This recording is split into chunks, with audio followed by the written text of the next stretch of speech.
Maestro en Ciencias y presidente de la Sociedad Mexicana de Ingeniería Estructural. Gracias por estar con nosotros. ¿Cómo está, don Carlos? ¿Qué dice? Bien, buenas tardes. Gracias por la invitación. Muchísimas gracias por la espera. Quisiéramos saber, la gente común y corriente, la gente que anda a pie, que no tiene conocimientos de ingeniería, cuando hay una obra de este tipo, ¿qué tipo de supervisión los encargados de la obra, los que están como responsables, qué tipo de supervisión hacen en este tipo de obras? Porque hay la versión de que fue culpa de los albañiles, fue culpa del maestro de la obra. ¿Qué tipo de supervisión hay? Platíquenos, en una obra como esta, como la línea 12 del metro.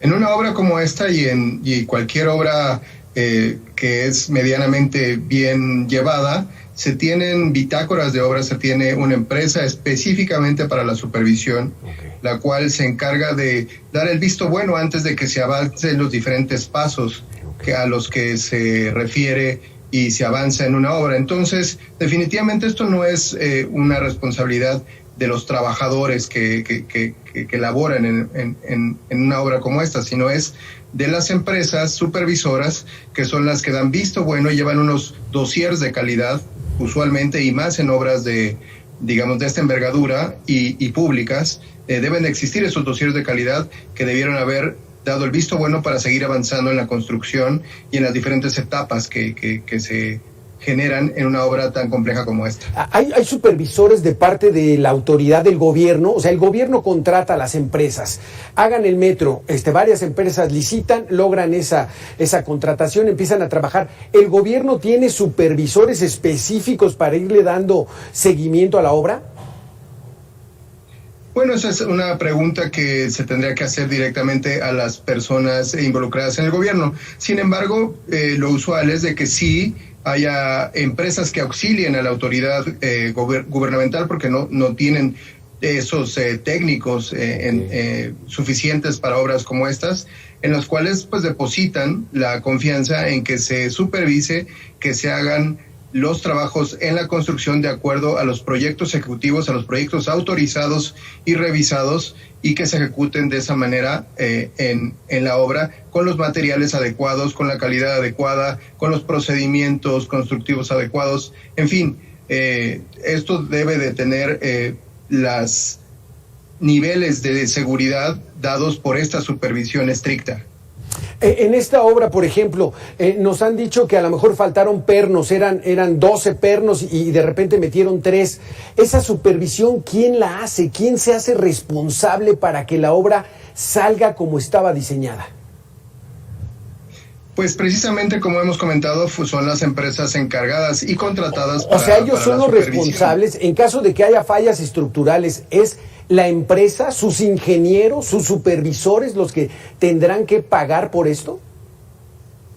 Bueno, esto tendría que irse analizando desde el diseño. Habría que ver si efectivamente el diseño es lo que decía la cantidad de conectores o pernos que debieron haber existido en esta parte y en todo el tramo elevado de estructura metálica de esta línea 12 del metro.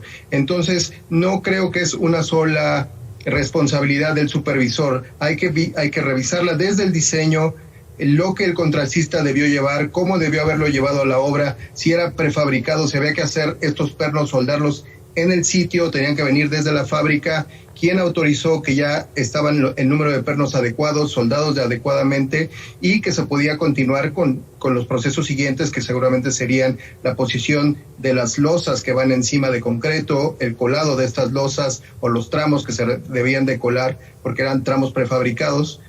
Y pues hay una serie de pasos que hay que seguir y de dossiers de calidad que debieron haberse validado para ir avanzando paso por paso hasta la colocación de los rieles y terminar la obra. De manera de protocolo, de manera legal, sí hay una responsabilidad. Cuando hay una obra de esta magnitud que va a transportar a millones y millones de personas durante su vida útil, digamos, sí hay protocolo jurídico de que el responsable, si ocurre algo, está esclarecido quién es en este tipo de obras grandes, civiles. Debe de existir. De hecho, el reglamento de construcciones de la Ciudad de México tiene una figura importante que es la bitácora de obra. Esa bitácora de obra se lleva en obras públicas y en obras privadas, y es un documento oficial que debe de estar manifestado en cada una de las obras, donde se manifiesta todos los pormenores y cambios que en toda obra se dan. Entonces deben de existir estas bitácoras o estos dossiers de calidad, donde se vea quiénes son los responsables y quiénes avalaron las subsecuentes procesos que llevan una obra como esta. Carlos Tapia, si el dossier dice que sí hicieron lo que debían hacer, pero a la hora de revisar la obra no está, ¿hay una implicación ya legal, penal?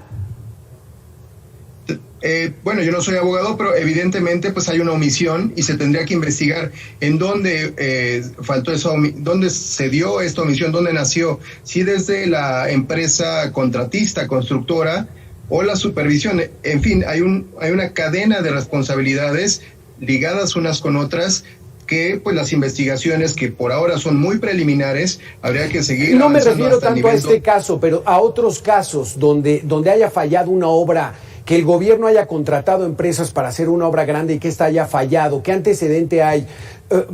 ¿Quién es el responsable directo? ¿Sobre quién va la autoridad? Pues siempre los responsables directos son los directores responsables de obra y los corresponsables en seguridad estructural, cuando se tiene que ver con una falla estructural. Entonces ellos son los primeros responsables, y de ahí se va ampliando la responsabilidad hacia la construcción, la supervisión y probablemente los propietarios, en este caso el gobierno de la Ciudad de México. Exactamente. Muchísimas gracias, Carlos Tapia, por habernos dado esta información. Gracias. Con mucho gusto, gracias.